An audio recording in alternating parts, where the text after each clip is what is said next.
Okay, so in this video we're going to talk a little bit about some theory about our OnlineLab2 here. For this one we're going to do a passive bandpass filter. And passive just is referring to the components on whether they're passive components or active components. Passive components are things like resistor, capacitors, and inductors, where an active component would be something like an op-amp. So before we get into it, let's look at a graph of what a bandpass filter will look like roughly. So here, this is the magnitude of my transfer function. And for a passive one, the maximum gain we could get would be 0 dB.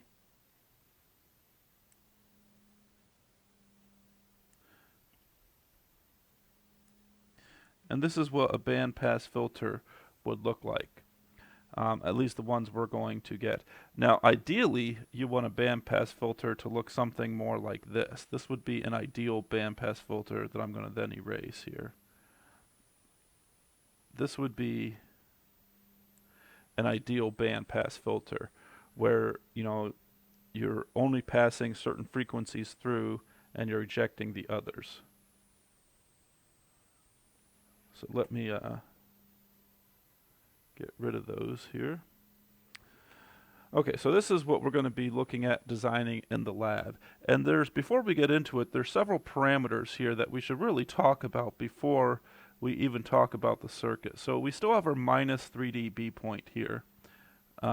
And we're going to still have, but in this case, we have two frequencies here for my minus 3 dB. So we have here that, sorry, words are escaping me here. This would be my cutoff frequency 1, and depending on your units on your x-axis, it's either omega C1 or FC1. Omega would be radians per second, FC1 would be hertz, and then we have a cutoff frequency here, FC2, omega C2 as well, omega C2 and FC2. And these are the cutoffs for the higher end frequencies. And so again, this is what we call here in this middle, this is called the pass band.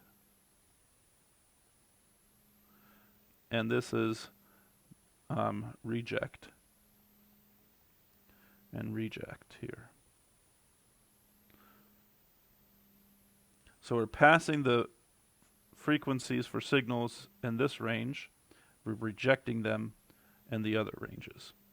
All right, so now there's a couple other things here that we should talk about here. There is something that is called omega C, which is just called our center frequency. And this is actually not like the average of this. This is actually defined / derived as the square root of omega C1 times omega C2, or that the center frequency, again, if we're looking at it in hertz, it would be the square root of FC1 FC2. So that's what we call the center frequency, but the center frequency is not literally going to be in the center of the passband. It might be, but it's not guaranteed to be. Now there are two other parameters here that we also are interested in, and one of them is called beta, which is what we refer to as the bandwidth. And this is simply equal to omega C2 minus omega C1, or FC2 minus FC1. And this gives us an idea of how many frequencies. It doesn't tell us what frequencies are getting passed through, but it tells us like, okay, well, if the bandwidth is 100 kilohertz, well, then we have 100 kilohertz of signals, that we can pass through. So what I mean by that is like, okay, well, if we had started at, for instance, 10 kilohertz, and we had a bandpass of 100 kilohertz, that means we'd go up to 110 then. But if you started at 200, you'd go up to 300. If you started at, 1 megahertz, you'd go to 1.1 megahertz. So depending on where you're at, is how much that bandwidth would alter your frequency range by. And then there's one last thing here, which is called the quality factor. It's called the Q factor. Now, if any of you have ever played around with sound and like running soundboards or anything like that, a lot of them have the ability to control Q as far as the quality factor of an equalizer, especially if you're talking about digital equalizers nowadays, can do all sorts of waveform shaping of voices, and you can play a lot with these things. And the Q that they're talking about on those soundboards, same Q as what we're talking about here. They're just talking about it from a perspective of sound. But it is the center frequency divided by beta. And so, or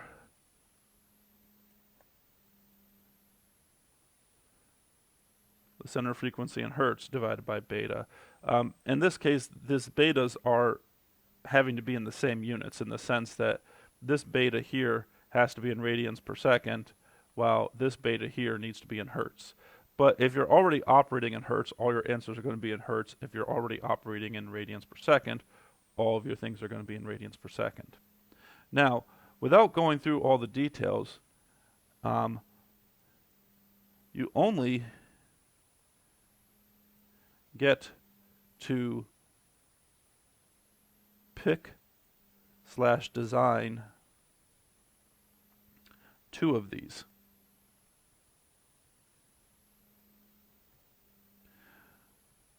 The rest are then computed.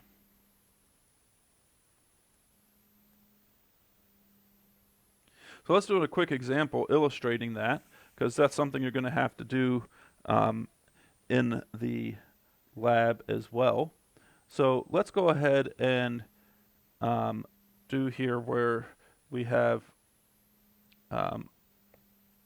FC1 is equal to 1.5 kilohertz and FC2 is equal to 200 kilohertz.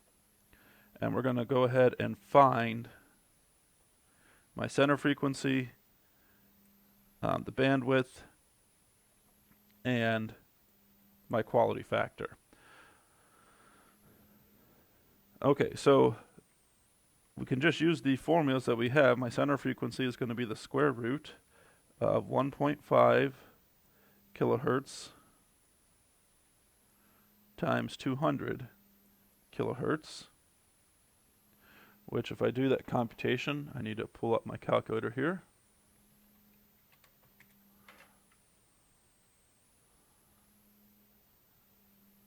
Okay, how do I get to my square root button here?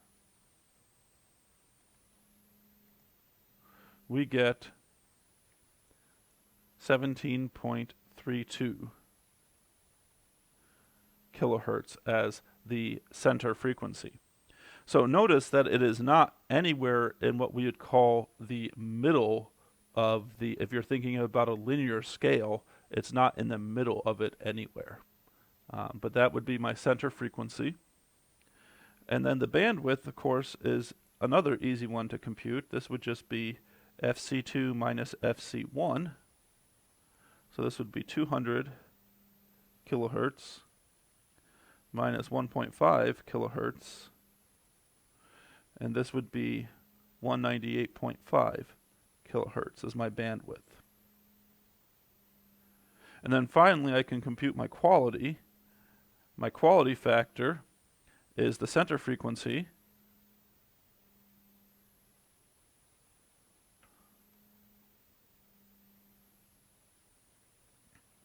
which is 17.32 kilohertz divided by my bandwidth, 198.5 kilohertz. So my quality here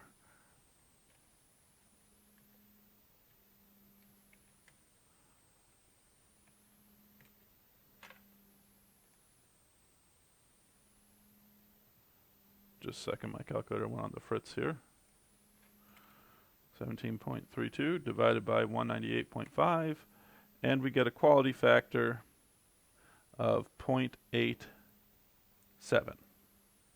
And we'll go to 3 decimal spots, 0.0873. Just want to double check. Yep. And so, as I said, we only get to pick 2 of these things. Now, you could also design around saying, I want my bandwidth to be, 100 kilohertz and my quality factor to be 2.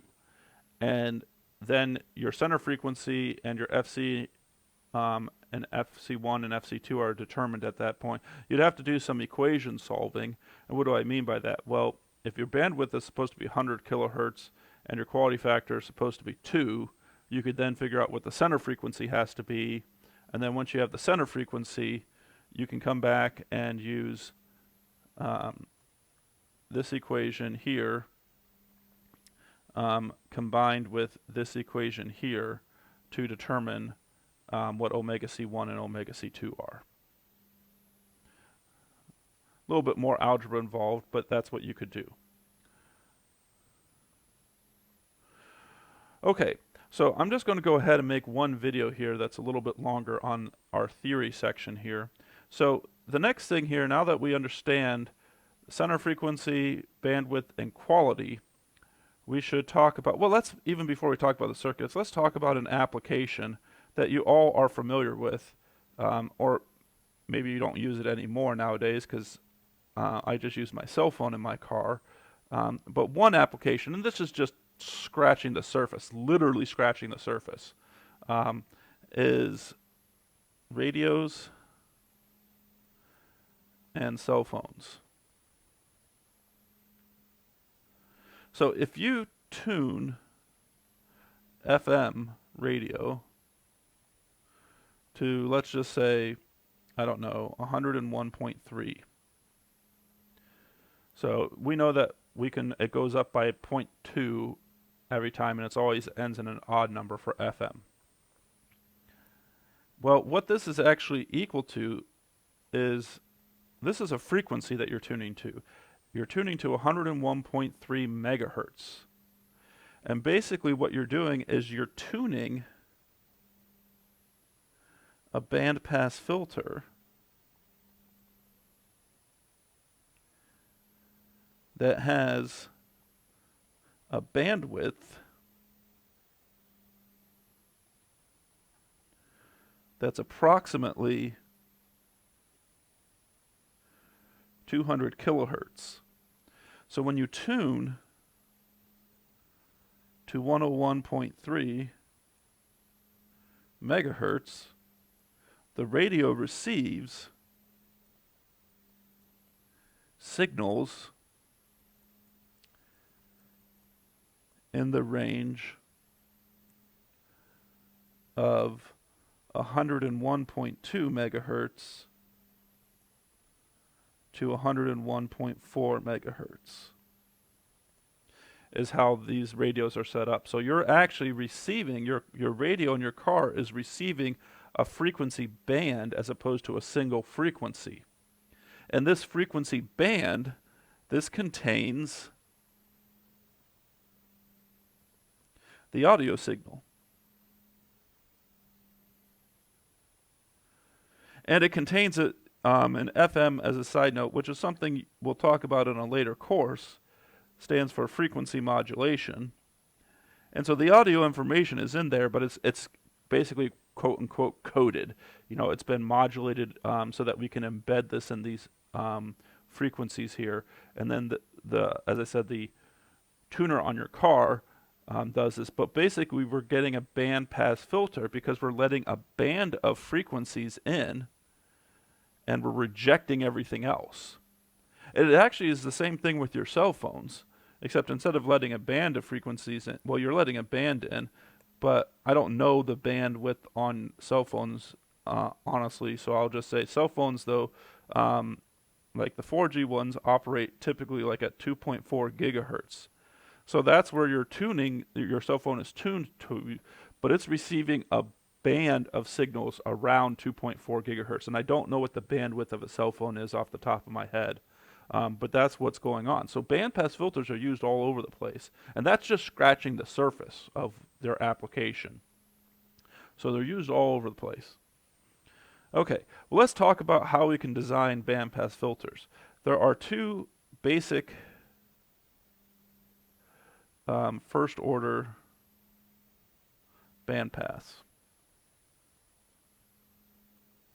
And a basic one here to start with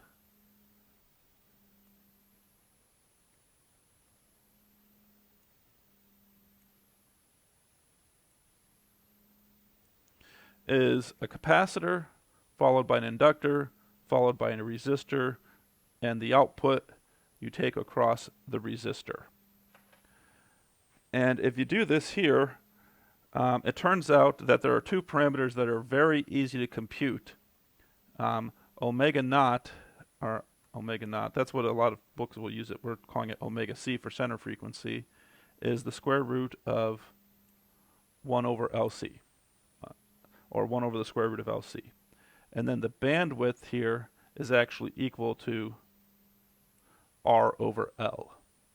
So if, like in the last example, you were given to design at 1.5 kilohertz and 200 kilohertz, you would find your center frequency and your bandwidth, making sure that these formulas here that you're using, remember that this is omega C1 here, and then you would have to just pick a value for one of them and then design around the rest of them in order to get the numbers to work out.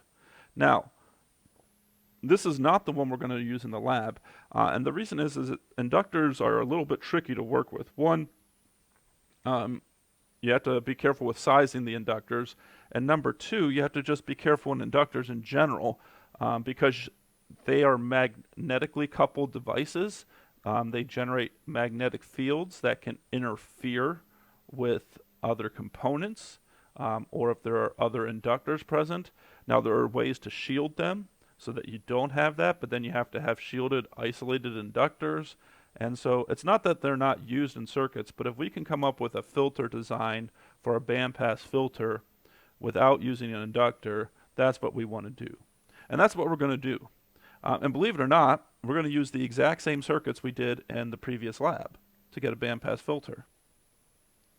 So remember, in this here, I'm actually going to call this R2 and C2. You'll see why in a second. This was my low pass filter.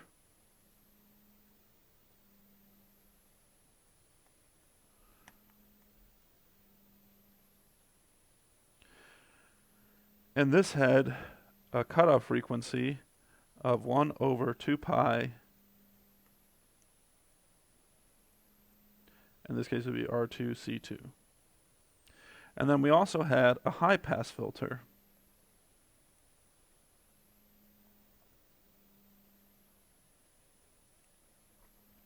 Which had C1 here and R1. And let me label the V outs on both of these.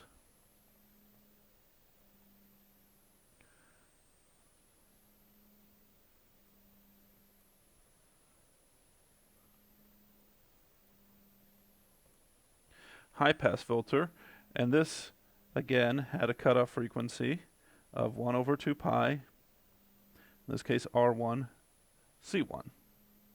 So we're actually going to use these circuits and combine them together, because what we're going to do here is, let me go ahead and draw these two responses here. So we know, for instance, that low pass filter is response, let's see if I can draw better.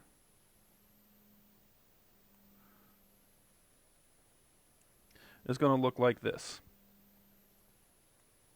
And then we have this being its cutoff frequency right here. If I could draw straight down.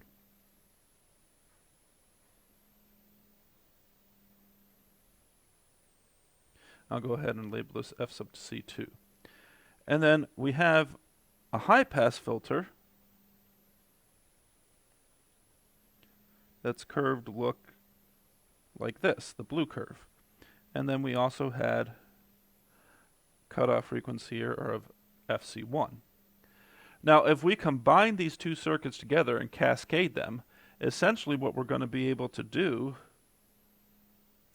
is multiply them together, and we'll get essentially, and let me just even highlight it here, we'll get essentially this behavior if we cascade them together, which is a bandpass filter.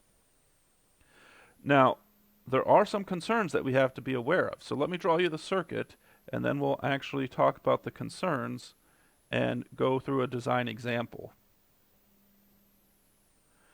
So the circuit we're going to look at here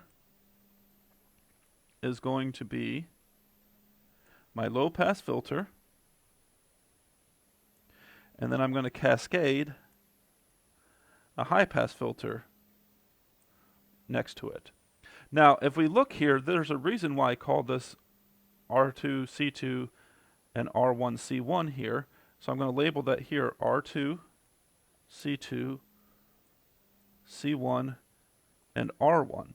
Is that notice that this frequency at the low end is actually the cutoff frequency for the high pass filter, because it's the cutoff frequency for the blue curve.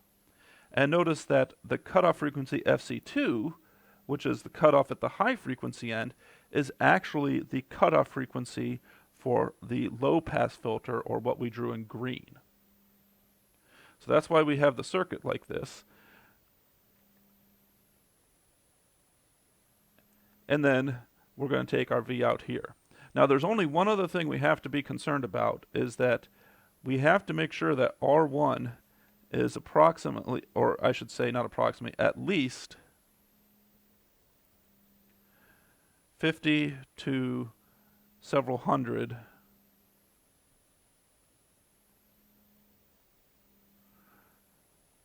times bigger than R2.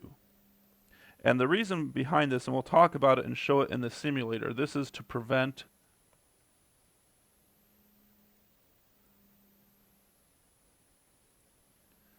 loading effects. So we have to do that in order to prevent loading effects, which, as I said, we'll look at the simulator to illustrate those loading effects here.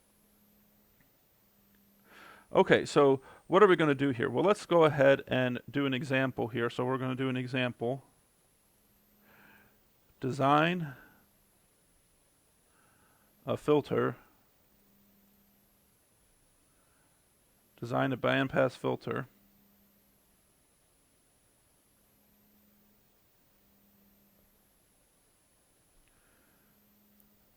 with FC1 equaling 1.5 kilohertz and FC2 equaling 200 kilohertz.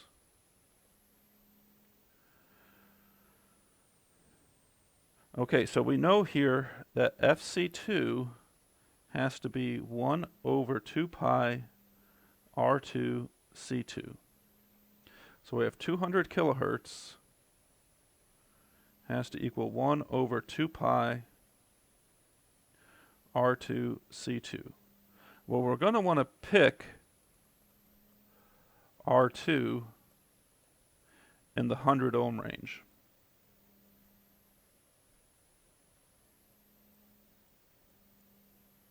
Hundreds of ohm range. And the reason is because I got to make the other one like 50 to 100 times bigger. So if I need to do that, I need to give myself some space to do that. If I made R2 50 kilohertz, well, 100 times bigger would be if I made R2 50 kilo ohms, then R1 would have to be like at least 5 mega ohms. And when you get into that high resistance range, you can't get accurate resistors, and there's other effects that start happening that we don't want to have to deal with. Okay, so we're going to go ahead, and I'm just going to pick a value here. And I'm just going to pick Now, I'm going to pick a weird number to some of you. I'm going to pick 820 ohms. And the reason I'm picking 820 ohms equaling R2 is that is a standard resistor value. Now, in the last week's lab, not everyone used standard resistor values, and given our current situation, I'm okay with that. But if you ever want to look up, you could just search like what are some of the standard resistor values. You could then kind of base your designs around that, or in the back of your circuits textbook, there will be some common resistor values and capacitor values that are out there. But I have the ability to create any resistor or capacitor value that we need within reason. So we will be okay with that. But I'm going to still try and pick reasonable values here. And so now I'm going to simply solve then for C. Now this is what some people don't like, is that you literally, there's no rhyme or reason to 820. I could have picked 470, I could have picked 560, I could have picked 100 ohms. There's no rhyme or reason to why I picked 820. Okay, so let's solve here for the capacitor here. So if I solve for C here, C2 would simply be 1 over 200 kilohertz times 2 pi times 820 ohms. And so if I do that computation, what do I get here? I get 200,000 times 2 times pi times 820. And then I'm going to do the reciprocal of that. And I get 0.97 nanofarads, which is approximately 1 nanofarad, which is what I'm going to set here. So I'm going to use C2 as 1 nanofarad. So obviously I did this before, and so I got a decent value. But remember, you want your capacitors in nanofarad range up to microfarad. We don't want them really big or really small. We don't want anything in the picofarad range if we can avoid it. You might be able to get away with a 0.1 nanofarad, but you're going to have to be careful. We're going to want a 1 nanofarad above is better to stick with that. So that's now C1 and C2. And now I just have to find R1 and R2, but then I have 1.5 kilohertz is equal to 1 over 2 pi RC. So let's go ahead and start with just doing 100 times bigger. So let's pick R1. Let's try, pick/try R1 equaling 100 times R2. And again, we're doing that to prevent loading effects, which we'll demonstrate when we do the simulations here. So 100 times 820, of course, would just be 82 kilo ohms. Okay, that's a reasonable value. And then we just solve for C here. So C1 would be 1 over 1.5 kilohertz times pi times 82K. Let's see what we get.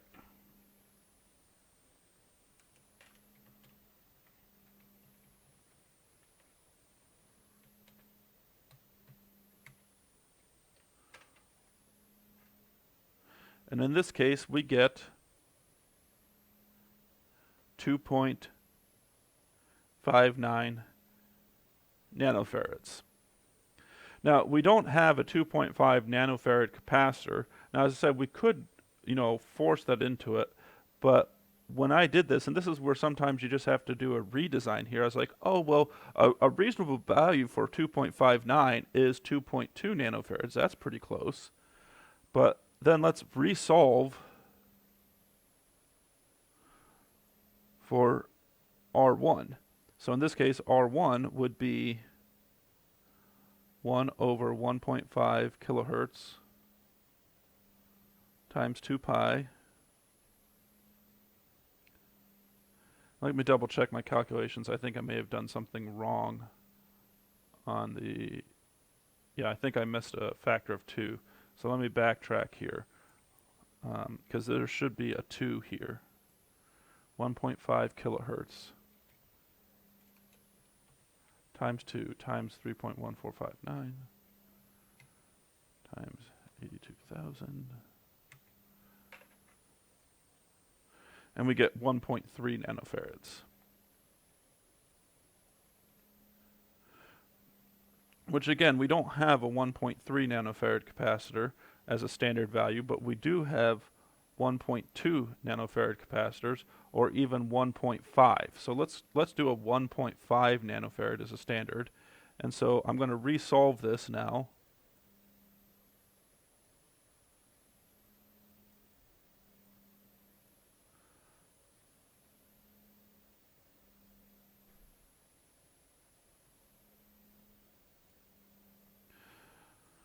So I got 1500 times 1.5 exponent 9 negative times 2 times 3.14159. And in this case, we get 70.7 kilo ohms. Now, again, that's not really a standard value for a resistor either. And so there's this whole iterative process you need to kind of go through in order to get it. Now, it turns out that if you do a capacitor value for C1 as 2.2 nanofarads and a resistor value of 47 kilo ohms, that we get close to 1.5 kilohertz. And that's just trial and error. How did I get that? That's trial and error, keeping in mind that I want to be at least 50 times bigger than R1, roughly. And well, this is still roughly 50 times bigger than R1. I'm sorry, R1 is still 50 times bigger than R2. So my final design here for my circuit that we'll simulate then in the next video is an 820 ohm resistor here, a 1 nanofarad capacitor, a 2.2 nanofarad capacitor, and a 47 kilo ohm resistor. All right, and so we now have our design here that we'll be able to simulate. And so you're going to have to do a similar kind of design for the lab, for OnlineLab2. And then again, you'll submit those designs to me so that I can do your measurements for you. And then you'll, of course, need to do your simulations and your computations and still write your lab reports.